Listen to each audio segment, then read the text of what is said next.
अस्सलाम वालेकुम दोस्तों, आज हम एक बड़ी तारीख़ी जगह आपको दिखाने जा रहे हैं और मेरे साथ हमारे बड़े अच्छे मेहमान हैं डॉक्टर ताहिर जमील साहब। इनके साथ पहले भी हम तारीख़ी मकामात देखते रहते हैं। आज हम मौजूद हैं मकबरा खालिद वलीद के ऊपर और इसकी बाकी डिटेल जो है वो ताहिर जमील साहब की ज़बानी सुनते हैं। जी ताहिर साहब हमारे साथ हैं। ताहिर साहब हमें बताएँगे आप मकबरा खालिद वलीद के बारे में। अस्सलाम वालेकुम। मुल्तान में मुसलमानों की आमद का सिलसिला मोहम्मद बिन कासिम के साथ शुरू हुआ। मोहम्मद बिन कासिम के साथ यहाँ पर अरबों की हुक्मरानी रही और इसके बाद यहाँ पर मुल्तान पे इस्माइलियों ने कब्ज़ा किया और इस्माइलियों का ख़ात्मा महमूद गज़नवी ने किया। महमूद गज़नवी की मजबूत हुकूमत इस्टेब्लिश होने के बाद यहाँ पर सूफी कराम की आमद का सिलसिला शुरू हुआ मुल्तान और इसे मुल्का इलाक़ों में। और यहाँ पर एक बुज़ुर्ग दफन है जहाँ पर हम आज आए हुए हैं। खालिद वलीद भी के नाम से मशहूर है और खालिक वली के नाम से भी मशहूर है। कहा जाता है कि इनका ये मकबरा जो है ये गौरी अहद में गवर्नर मुल्तान के गवर्नर अली बिन करमाख ने में ताबीर कराया। अब इसके बारे में हम पहले तो लोकेशन हम इसकी बता देते हैं। ये कदीम जो शाहराह है मुल्तान लाहौर उस पे वाक़ है और ये शाहराह जो थी दरिया के साथ साथ चलती थी और लाहौर तक रास्ता जाता था। ये मुल्तान से तुलंबा और तुलंबा से लाहौर तक जाती थी। जहाँ पर हम खड़े हैं जहाँ पर ये मकबरा है ये जगह भी दरियाए रावी और दरियाए चनाब के संगम पे वाक़ है और वो यहाँ से करीब ही गुज़र रहे हैं। दोनों दरिया उनका मिलाप होता है और यहाँ से गुज़रते हैं। ये मकबरा जिस प्लेटफॉर्म पे बनाया गया है ये तकरीबन 4 से 5 फुट ऊंची जगह है। ज़ाहिर बात है कि आज भी दरियाई इलाकों में या बेट के इलाकों में जितनी तामीरात होती हैं वो ऊंचा ज़मीन पे टीला मसनूई बनाया जाता है, उस पर तामीरात की जाती हैं इसलिए कि सैलाब के असरात से महफूज हो सकें। मौजूदा जो बिल्डिंग है ये बहुत बुरी हालत में थी, जिसे महकमा आसार कदीमा के SDO मिस्टर ग़ुलाम मोहम्मद साहब की काविश की वजह से इसकी रेनोवेशन की गई है, रिहेबिलिटेशन की गई है। और ये ख़ासी तकरीबन 20 से 25 फुट इसमें 22 सीढ़ियाँ चढ़ के हमें जाना पड़ता है और फिर बिल्डिंग के अंदर हम दाखिल होते हैं। ये एक फसील नुमा बिल्डिंग है जिसके साइड के जिसकी दीवारें बिल्कुल अमूदी हैं और इसकी जो चारों अतराफ़ पे फसीलें हैं, 3 एक तरफ हैं, 3 दूसरी तरफ हैं और 3 एक तरफ है और चौथी तरफ दो महराबें और फिर एक महराब है और 2 इनके ये फसील नुमा जो है ना ये इसकी जो ये देखें, अगर आप देखेंगे तो ये पता चल जाएगा कि अमूदी नहीं है बल्कि ये ढलवान में आ रही हैं। अच्छा, इसी तरह बाहर देखने के लिए ताकचे हैं और अंदर हम जाएं तो चारों तरफ ग़ुलाम गर्दिश और बीच में मकबरा है और मकबरे में भी तकरीबन 18 फुट लंबी कब्र बनाई गई है। जो शायद साहब का जो जितने बुज़ुर्ग होते थे उनकी कब्रों को मुमताज़ करने के लिए ज़रा तवील और ऊंचा बना दिया करते थे। बहरहाल हम इनके बारे में कुछ हमें डॉक्यूमेंटेड हमें पता चला है। डिस्ट्रिक्ट गज़ेटर मुल्तान में है भी यही तहरीर है जो 1902 का डिस्ट्रिक्ट गज़ेटर है कि ये गज़नवी अहद में तशरीफ़ लाए और तुगलक अहद के अंदर 14वीं सदी ईस्वी में इनका मकबरा तामीर हुआ। बिल्कुल और शाहजहां के दौर में इसकी मरम्मत और रेनोवेशन की गई है। तो बहरहाल ये बातें ये इस किस्म की हमें यहाँ से पता चलती हैं और इनकी करामत उस ज़माने में है कि इन्हें जो है शुतरबानों ने जो ऊँट के दूध का काम करते थे उन्होंने इन्हें सताया, जिसकी वजह से उन्होंने बदवा दी और ऊँट के दूध से मक्खन निकलना बंद हो गया। और ये भी कहा जाता है कि उसका एक जो मक्खन था ऊँटनी का वो छत पे उन्होंने अपने गुंबद पे फेंक दिया और वहाँ पर वो जम के सफ़ेद पत्थर बन गया। बहरहाल और इससे भी दिलचस्प एक और जो हमें रिवायत मिलती है वो डिस्ट्रिक्ट गज़ेटर अम्बाला 1923 और 24 पे मिलती है। उसमें ये है कि रोपड़ इलाका है अम्बाला का, वहाँ के जो रूलर थे, हुक्मरान थे राजा रुखसार साहब। राजा रुखसार को एक दूध लेके आती थी, औरत मस्तमाई दूध सप्लाई किया करती थी। एक फ़कीर थे जी, रोशन वली उनका नाम है। रोशन वली ने कहा कि ये दूध जो है ना किसी भी कीमत पे दुगनी कीमत पे मैं आपसे लूँगा। जब गुजरी उनके पास दूध लेके गई तो उसमें उन्होंने अपनी उंगली डुबोई, डबोई। हाँ। और बहरहाल वो बादशाह के पास जब दूध ले गई तो उसने सारा किस्सा सुनाया। बादशाह को इस पर बहुत गुस्सा आया। उन्होंने रोशन वली को अपने दरबार तलब किया और उनकी उंगली को कलम कर दिया, जिसका उन्हें बड़ा रंज हुआ। वो मुल्तान में अपने, उसमें लिखा है कि जो मुल्तान के गवर्नर खालिद थे, अपने उनके भतीजे थे, उनके पास वो गए और उन्हें सारा माजरा सुनाया और उन्हें कहा कि उनसे हमने बदला लेना है। अब यहाँ पर खालिद कहते हैं कि भाई मेरी तो शादी करीब है, तारीख़ भी रखी गई है और मैंने आपका साथ भी देना है, तो आप ऐसे करें कि मेरे धड़ को मेरे सर से अलहदा कर दें, मेरे सर को शादी वाले दिन यहाँ पर जो शादी होगी उसमें पेश कर दिया जाए और धड़ को आप वहाँ पर ले जाएं रोपड़ में बादशाह से लड़ाई के लिए। और उन्होंने शाम के और बुखारा के बादशाहों से मदद तलब करके एक जंग लड़ी और बहुत खूंखार जंग थी, जिसमें वहाँ के रोपड़ के हिंदू हुक्मरान को, हिंदू राजा को शिकस्त हुई जी। और इनको फतह हुई। लेकिन इस पे ये है कि वो गुजरी मस्तोमाई जो थी, मस्तोमाई ने उनका मजाक उड़ाया। जब वो बेधड़ वहाँ पर आए खालिद साहब, तो उनका मजाक उड़ाया, जिसकी वजह से उनके धड़ का मजाक उड़ाया कि सर के बगैर इनका जिस्म, सर के बगैर जिस्म है। तो उसकी इस गुस्ताखी की वजह से वो पत्थर की बन गई और उनको वहाँ दफन किया गया। बेधड़ जिस्म को रोपड़ के इलाके में दफन किया गया। उनका वहाँ भी चैत्र के मौसम में मेला होता है। तो गोया एक ही शख्सियात मुल्तान के करीब कबीरावाला के नज़दीक खतीचूर मौज़ा में दफन है, वो भी खालिद साहब हैं, और एक रोपड़ में दफन है, वो भी खालिद साहब है। इस महराब के बारे में बताता चलूँ कि 80s में जब मैं MBBS में पढ़ता तो मैंने अखबार में पढ़ा कि ऐसे एक मज़ार है और उसकी महराब जो है जो वहाँ से उतार ली गई है, जो कि ख़ती कुफ़ी के अंदर ईंटों के अंदर तहरीरें थी और नक्काशियाँ थी और वो बड़ी ज़बरदस्त थी। वो अखबार में मैंने उसकी तस्वीरें देखी, उस ट्रक की तस्वीर भी देखी जिसमें वो स्मगल हो रही थी। उसे बाहर स्मगल किया जा रहा था, नवादरात स्मगलिंग करने वाले लोग। तो अब उसकी फॉर्चुनेटली रिकवर हो गई थी और वो दोबारा यहाँ पे लगाई गई। लेकिन उनकी सारी खूबसूरती और उनकी सिमेट्री जो है वो इन सिटू नहीं है। चले वो भी दिखाते हैं। और अभी ये सीढ़ियाँ तकरीबन 22 सीढ़ियाँ जो हम चढ़ के अभी ऊपर जाएंगे। हाँ जी। और इसके ऊंचाई की वजह यही है कि ये फ्लडेड एरिया था, यहाँ पर सैलाब भी आते थे क्योंकि दरिया के संगम पे वाक़े है जी। इस वजह से ये ऊंचा बनाया गया ताकि सैलाब के असर से महफूज रहे। पहले जगह ऊंची है, फिर उसके ऊपर मज़ार बहुत ऊंचा है। यहाँ चढ़ के ऊपर आ गए, देखिए 22 सीढ़ियाँ हैं जो ऊपर चढ़ के आनी पड़ती हैं। सामने का व्यू मैं आपको दिखा देता हूँ। सामने पुराना कब्रिस्तान है और इस कब्रिस्तान में एक और मज़ार भी है। ये हज़रत शाह हुसैन रहमतुल्लाह अलैह का मज़ार है, जो हज़रत शेर शाह जो मुल्तान में एक बुज़ुर्ग मदफून है, वो इन्हीं की नस्ल से हैं। चलें जी, अब एक इसको ग़ुलाम गर्दिश कहते हैं, इसके चक्कर लगाते हैं और दरमियान में आपको मज़ार भी दिखाते हैं और साथ ही वो महराब जो चोरी कर ली गई थी और बाद में दोबारा यहाँ लगाई गई है वो भी आपको दिखाते हैं। अच्छा, ताहिर साहब कुछ कहना चाह रहे हैं? इसमें जो चीज़ हमें नज़र आ रही है, एक तो चारों तरफ जो है ये ग़ुलाम गर्दिश जिसके बनी हुई है, ठीक है। लेकिन इसमें एडिशन ये है कि इसमें शुमाली और जनूबी समत के ऊपर एक एडिशन अलहदा बरामदे की भी है। ये आप देखें, ये नज़र आएगा, ये ग़ुलाम गर्दिश में हम आपको लगाएंगे चक्कर। लेकिन ये यहाँ से देखें, ये सिर्फ और सिर्फ शुमाली और जनूबी साइड के ऊपर ये एक एक्स्ट्रा बरामदा है जो कि चारों तरफ नहीं है, सिर्फ ये दो तरफ है। यानी आप ये कह रहे हैं कि ये अलहदा से बनाया गया है और उस तरफ अलहदा, ये दो मुख्तलिफ हैं। जी सर। और दूसरी बात है कि आप दीवारों की मोटाई देखिए जी, ये मेरा ख्याल है आपके पीछे दीवार नजर आ रही है, बहुत मोटी दीवार है, शायद ये तकरीबन 5 फुट मोटी होगी दीवार जी, 4 से 5 फुट मोटी तो है जी जी बिल्कुल। इतनी मजबूत बिल्डिंग बनी हुई है जी। ये वो मेहराब है जी। ये बाहर से भी दिखाएंगे आपको, पहले आपको इधर से व्यू दिखाते हैं। ये ऊपर वाला हिस्सा सर ये रिकंस्ट्रक्टेड है? ये रिकंस्ट्रक्टेड नहीं है, इसकी ये टाइलें उठा ली गई थी। जब वो टाइलें जो रिकवर की गई हैं दोबारा लगा दी गई हैं, ठीक है। और ये भी हैफेजर्ड लगी हुई है, आयतें पढ़ी नहीं जाती कि कौन सी आयत है, वरना इसके अंदर पूरी तरतीब से आयतें लिखी हुई थी।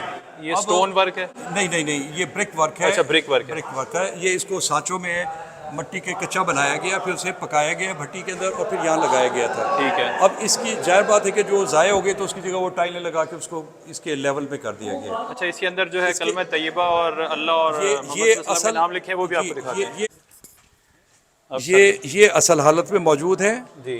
फिर इसके ऊपर अल्लाह और मोहम्मद ये कॉर्नर्स पे लिखे हैं, ये भी असल हालत में मौजूद है जी जी। और फिर ऊपर जो ये अल्लाह लिखा हुआ है जी, और ये मोहम्मद लिखा हुआ, ये भी अल्लाह लिखा हुआ है, ये भी अल्लाह लिखा हुआ है, ये भी अल्लाह लिखा हुआ है। अल्लाह है या मोहम्मद है? अल्लाह है, अल्लाह अल्लाह है, है। अच्छा। और यहाँ एक कलमा तैयबा भी तहरीर किया ये गया कलमा है। तैयबा, ये सर ये इधर वाला। ये इस गोलाई के अंदर कलमा तैयबा तहरीर है।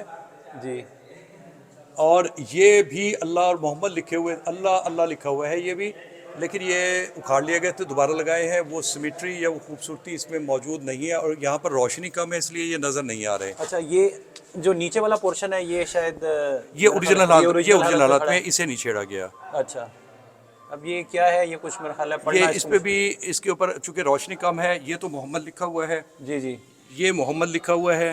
जी। और हाँ जी, ये बिल्कुल मोहम्मद ये लिखा मोटे नजर आ रहा बने हुए हैं। है। यानी ये कम से कम भी कितना सर पुराना होगा? तकरीबन 600-700 साल का? सर ये यहाँ जो लिखी हुई है बोर्ड के ऊपर, ये गौरी पीरियड लिखा हुआ है।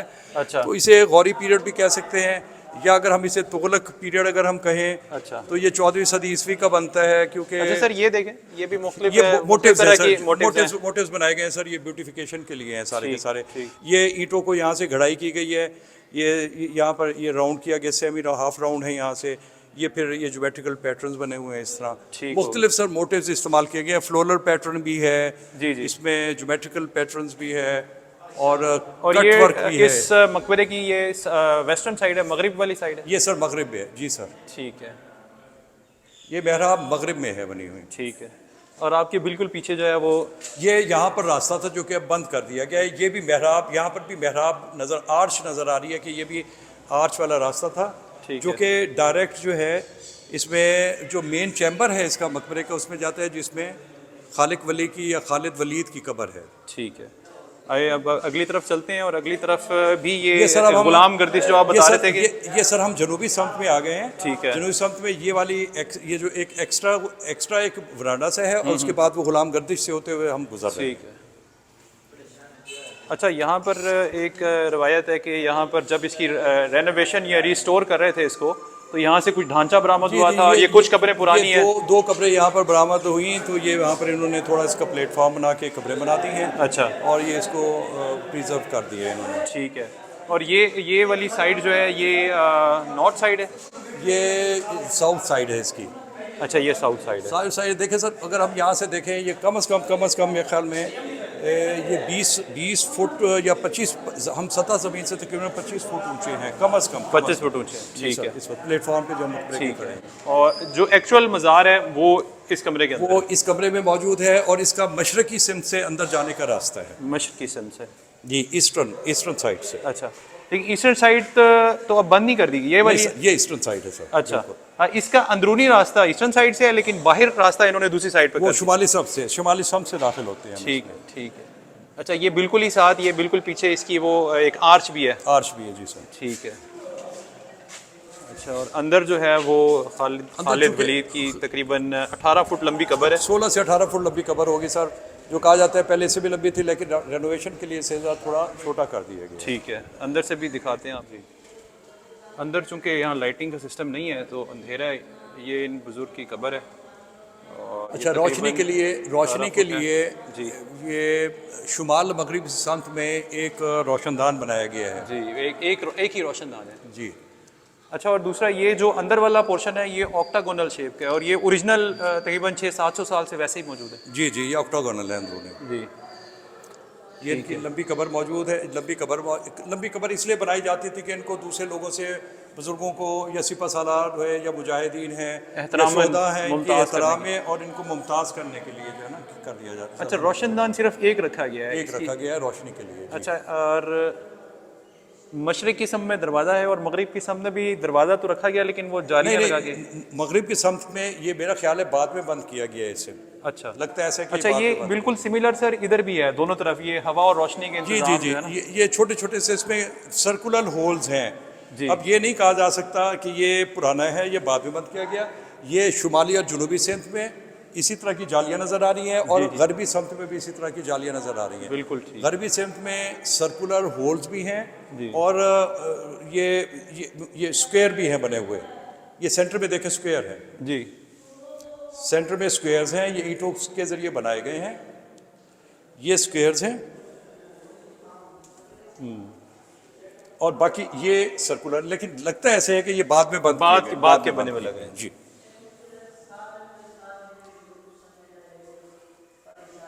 तो ये जी कब्र है। अब यहाँ से बाहर निकलते हैं और फिर बाहर से भी आपको इसका व्यू दिखाते हैं। मज़ार की सेंट्रल इमारत में से निकलें तो बिल्कुल एक कोने में जो है ऊपर जाने के लिए सीढ़ियाँ भी हैं जो ये जी शुमाल मशरकी कोना है। शुमाल मशरकी कोना में ऊपर जाने के लिए सीढ़ियाँ हैं, लेकिन ये आपको दिखाते हैं। लेकिन चूंकि इस वक्त ऊपर से दरवाज़ा बंद है तो ऊपर से जाना तो पॉसिबल नहीं है, लेकिन यहाँ से ऊपर जाने का एक रास्ता दिया गया जिसे फ़िलवक्त बंद किया गया है। घूमते फिरते हम दोबारा वापस उन सीढ़ियों पे पहुँच गए हैं जहाँ से हम ऊपर आए थे। अच्छा, अब हम आपको मैं एक और चीज़ दिखाना चाहूँगा। अब डॉक्टर साहब आप इसे फोकस करें। ये एक रोशनदान है जहाँ सीढ़ियाँ जहाँ से हम चढ़ रहे हैं। जी जी, आप इसे देखिए कि ये इसका एग्जिट जो है वो तंग है और जो अंदर की तरफ है इसका साइज़ तकरीबन 3 गुना है। बिल्कुल बाहर की तरफ 1 गुना, तो बाहर अंदर की तरफ मेहराबी ये रोशनदान है। बिल्कुल। ये जो बाहर वाला साइड है वो छोटा है और अंदर वाला बड़ा है। अंदर ये वाला हवा है। की आमदोरफ्त ये इसलिए हवा की आमदोरफ्त जरा बाहर से हवा तेज़ी से अंदर आए। जी जी जी, इसका ये फ़ायदा अच्छी चीज़ आपने नोट की है। चलें जी, अब सीढ़ियाँ उतर के नीचे चलते हैं और बाहर से आपको इस टॉम का व्यू भी दिखाते हैं। ये हमारा इसका फ्रंट व्यू है जहाँ से हम जाते हैं। इसमें हम देख रहे हैं कि फोर्टिफाइड वाल की तरह इसमें 3 बेसन्स हैं जो कि तिरछे आ रहे हैं। अमूदी नहीं है बिल्कुल, लेकिन ये स्ट्रेट नहीं है, ये ज़रा थोड़ी स्लांटिंग है जी, ऊपर से थोड़े नैरोड है और नीचे बेस उनकी वाइड है। और दूसरी बात इसमें ये नोट करने वाली है कि तकरीबन तीनों एक ही फासले पे हैं, सिवाय इसके कि ये एंट्रेंस का रास्ता ये मशरकी जो इसका पोर्शन है, निस्फ पोर्शन है, उसमें रखा गया है। ठीक है, ये इसका शुमाली हिस्सा है। यानी जो आउटर इसकी बिल्डिंग है उसकी एंट्रेंस शुमाल वाली साइड से है और जो मज़ार के अंदरूनी हिस्से की एंट्रेंस है वो ईस्टर्न साइड पे बनाई गई। इस वक्त हम ईस्टर्न साइड पे आ गए हैं और पहले यहाँ भी स्टेयर्स थी, लेकिन यहाँ पर कोई हमें अंदाज़ा नहीं हो रहा किसी भी चीज़ से कि यहाँ पर कोई सीढ़ियाँ थी। अच्छा। लेकिन एक चीज़ ये है कि इसमें भी 3 ये पिलर्स कह लें, इसके अंदर दीवार में 3 पिलर्स बनाए गए हैं। लेकिन ये तीनों पिलर जो है ना ये सेंट्रल पोजीशन में नहीं है। तीसरा पिलर जो है वो ज़्यादा ये थोड़ा इसमें है मगरबी साइड के ऊपर है और मशरकी इसका शुमाली साइड पे है और जनूबी साइड के ऊपर ज़्यादा फासला है। उसके दो आर्चेस रखी गई हैं हवा के लिए, और उसमें 2 आर्चेज हैं और इसमें कोई आर्च नहीं है। इसमें एक छोटा रोशनदान है जो अभी हमने अंदर से दिखाया था। ये मज़ार का जनूबी हिस्सा है। इसमें भी 3 ये हमें नज़र आ रही हैं बने हुए पिलर्स बने हुए नज़र आ रहे हैं, एक 2 साइडों पे, एक सेंटर में। लेकिन सेंटर वाला बिल्कुल सेंटर में नहीं है बल्कि ये थोड़ा सा वेस्ट की तरफ है जी। और जो ईस्टर्न साइड है वो बड़ी है, उसके अंदर 2 विंडोज़ हैं, आर्चेज़ हैं रोशनी वगैरह के लिए, हवा के लिए, और जबकि इस तरफ एक वेस्ट वाली साइड पे एक है। ये हो सकता है कि ये जो इस पिलर के साथ वाली आर्च है ये बाद में विंडो तामीर की में भी अब ये कुछ नहीं कह सकते कि ये सेंटर वाला बाद में बनाया गया हो इसको सपोर्ट देने के लिए जो सेंट्रिक नहीं है। वरना तो अगर ये शुरू में बनाए जाते हैं तो जाहिर बात है उस ज़माने में तो सिमेट्री का बहुत ज़्यादा ख्याल रखा जाता था, ये सेंट्रिक होते। मे भी जब शाहजहां के दौर में इसकी तामीर हुई तो ये सेंटर वाला बाद में बनाया गया इससे सपोर्ट देने के लिए कि इतनी इसका जाहिर बात है कि इसका जो लेवल है फिलिंग का वो खासा ऊंचा है, तकरीबन 20 फुट ऊंचा है। तो उसको ये दीवारें ना खुल जाएं या जोड़ ना खुल जाएं, उसको सपोर्ट देने के लिए बाद में बनाया गया हो। ये इसका वेस्टर्न साइड है, दोनों तरफ इसके ये पिलर्स हैं और सेंटर के अंदर वो मेहराब का पोर्शन है जो कि अंदर से तो मेहराब की सूरत में है और बाहर से आपको ये नज़र आ रहा है कि ये दीवार बढ़ा के आगे बिल्कुल स्ट्रेट बनाया गया है। जी जी, ये दरमियान में इसके बिल्कुल ऊपर जो है ना मज़ार का डोम भी है। मज़ार का डोम ये कदीमी है, ये कदीम डोम है। इसके ऊपर बस ये गच चूना वगैरह किया गया, लेकिन यहाँ के लोग बताते हैं कि इसको रिपेयर या वो कोई इसको उसकी कोई रेस्टोरेशन नहीं की गई। नहीं, इसकी रेस्टोरेशन नहीं। अच्छा, मेहराब की जो वॉल है वो नीचे से भी बाहर की तरफ निकाली गई है। जी जी जी जी।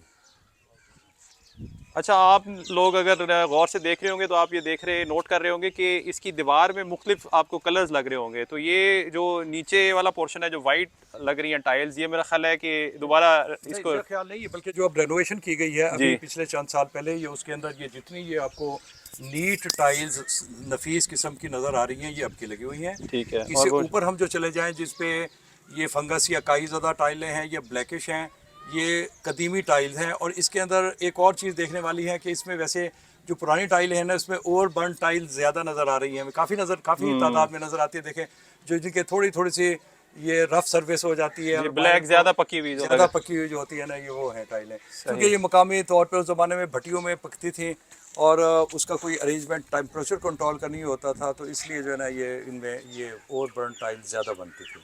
अच्छा, ये वन के दरख्त बड़े नज़र आते हैं पुरानी बिल्डिंग से। सर पुरानी बिल्डिंग के अंदर ये खुदरा होते थे, इन्हें लोग काटते भी नहीं थे, उनका फल पीलू इस्तेमाल करते थे, इसलिए जाल के दरख्त जो है ना हर कब्रिस्तान में, हर पुरानी सड़क पे आपको मौजूद होंगे, मिलेंगे। लोग मुख्तलिफ़ इलाकों से यहाँ पर ज़ियारत करने आते रहते हैं और बाज़ लोग अपने अपने अक़ीदे के मुताबिक आकर यहाँ पर मन्नतें भी मांगते हैं। ये देखिए, ये फ्रंट व्यू है यहाँ का। कुछ लोग मोटरसाइकिल्स पर आए हुए हैं दूर से और अब वापस जा रहे हैं। उम्मीद है दोस्तों आज की ये अनयूजुअल एक्सप्लोरेशन आप लोगों को पसंद आई होगी। इंशाल्लाह अगली दफ़ा फिर मिलेंगे, तब तक के लिए अल्लाह हाफ़िज़।